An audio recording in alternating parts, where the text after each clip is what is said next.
warahmatullahi wabarakatuh. Halo teman-teman, bertemu lagi dengan saya Ratu Ayu dengan NIM 221340070 dalam Learning Journal yang ke-6.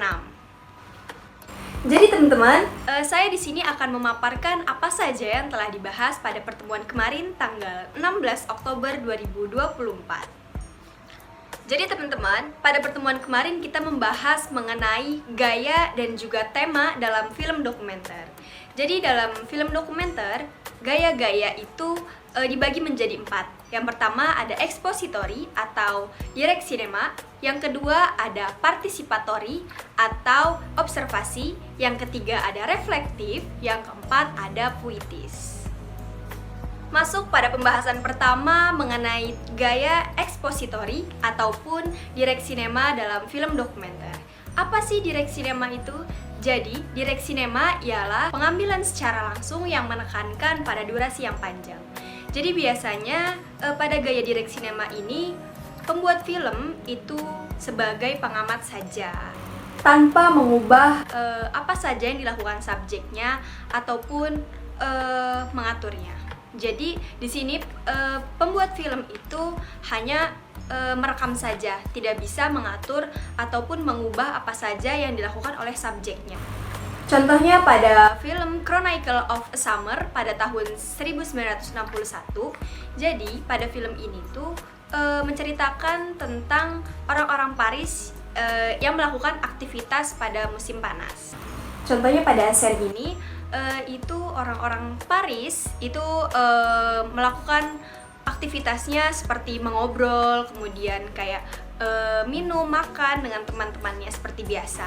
Kemudian ada juga scene ini, yaitu mereka jalan-jalan pada musim panas bersama orang-orang yang tersayang ataupun orang-orang terdekatnya. Masuk ke gaya yang kedua, yaitu observasi atau participatory. Jadi pada gaya ini pembuat film itu bukan hanya sebagai pengamat, tapi juga sebagai peserta atau bahkan sebagai provokator. Jadi tujuannya untuk menggali lebih dalam mengenai perspektif dari subjek ini. Contohnya pada film Titikat Folis pada tahun 1967. Film ini, pembuat film itu ingin mengungkapkan hal yang terjadi di salah satu rumah sakit jiwa yang dokternya itu memperlakukan pasien secara tidak manusiawi. Jadi pada scene ini itu pembuat film ataupun sebagai provokator itu bertanya kepada subjeknya, yaitu dokter rumah sakit jiwa ini tentang apakah dengan begini pasiennya ini akan sembuh ataupun lebih baik atau malah lebih buruk. Itu kata-kata yang memancing dokternya supaya berbicara spontan dan juga jujur mengenai kelakuannya ataupun sikapnya terhadap pasiennya. Masuk ke gaya yang ketiga, yaitu gaya reflektif. Jadi gaya reflektif adalah bukan hanya sekedar menyajikan informasi mengenai fakta-fakta, tetapi penonton juga diajak untuk merenungi proses pengambilan filmnya itu sendiri. Contohnya pada film Man a Movie Camera pada tahun 1929. Jadi di film ini bukan hanya sekedar menyajikan informasi saja mengenai alur ceritanya, tetapi juga penonton diajak untuk mengetahui bagaimana proses pembuatan filmnya itu sendiri. Contohnya pada scene ini, jadi di sini itu pembuat film itu mencoba memberitahu penonton bahwa proses pertama kali yang dilakukan dalam pengambilan foto ataupun video itu seperti ini. Masuk pada gaya yang keempat, yaitu gaya puitis. Apa sih gaya puitis itu? Jadi biasanya di gaya puitis ini itu menekankan pada bahasa visual, kayak misalkan gambarnya itu lebih kuat, terus pewarnaannya juga lebih kuat itu, terus kemudian tempo ataupun backsoundnya itu sangat melankolis ataupun pelan-pelan menyesuaikan tentang makna yang terkandung di dalamnya. Contohnya pada film 2046. Jadi di sini visualnya itu sangat indah ya, kelihatan banget, bener-bener mencolok dari segi warnanya juga. Kemudian dari lagunya dari backsoundnya itu sangat melankolis sekali, sangat pelan-pelan, jadi didengarkannya itu indah. Karena di film ini tuh menceritakan tentang cinta, terus kerinduan dan juga perpisahan. Selanjutnya kita akan membahas mengenai tema-tema dalam film dokumenter. Yang pertama ada tentang sosial. Apa sih tema dokumenter tentang sosial itu? Jadi biasanya pada tema sosial ini menyajikan informasi ataupun data yang menunjukkan isu-isu yang terjadi dalam bermasyarakat.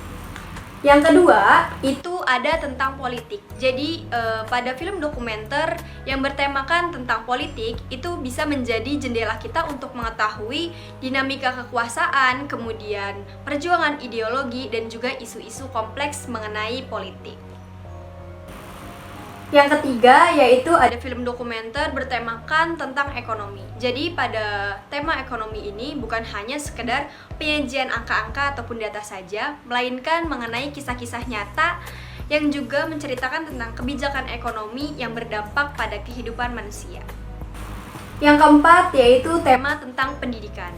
Jadi dalam film dokumenter yang bertemakan pendidikan itu biasanya menyajikan kisah-kisah ataupun inspirasi tentang pendidikan. Contohnya pada film Laskar Pelangi.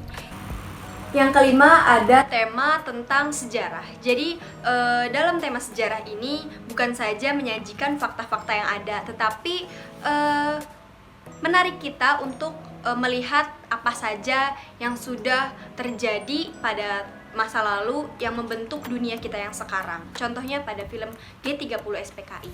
Siapa sih yang nggak tahu film G30 SPKI yang terbunuhnya 7 jenderal yang dimasukkan pada lubang buaya?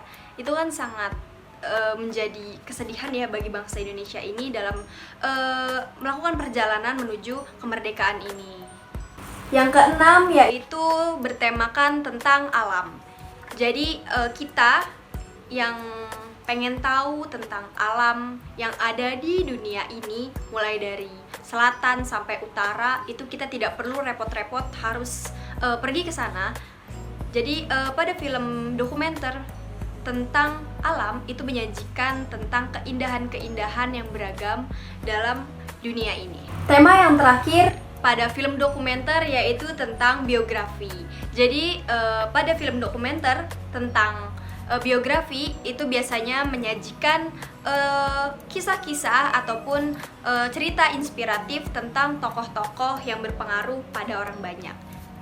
Oke teman-teman, jadi kalian udah bisa bedain dong antara gaya satu dengan gaya yang lainnya dari direct cinema ataupun expository, kemudian juga ada participatory ataupun observasi, kemudian juga tadi ada reflektif, kemudian juga yang terakhir ada puitis. Tadi juga udah disebutkan ya tema-tema dalam film dokumenter itu yang pertama ada sosial, kemudian juga ada politik, lalu juga ada ekonomi, kemudian juga ada pendidikan, lalu sejarah, alam, dan juga yang terakhir tentang biografi. Mungkin pemaparan dari saya cukup. Jika ada kesalahan dalam pengucapan mohon dimaafkan. Saya tutup. Wassalamualaikum warahmatullahi wabarakatuh. Bye, sampai jumpa.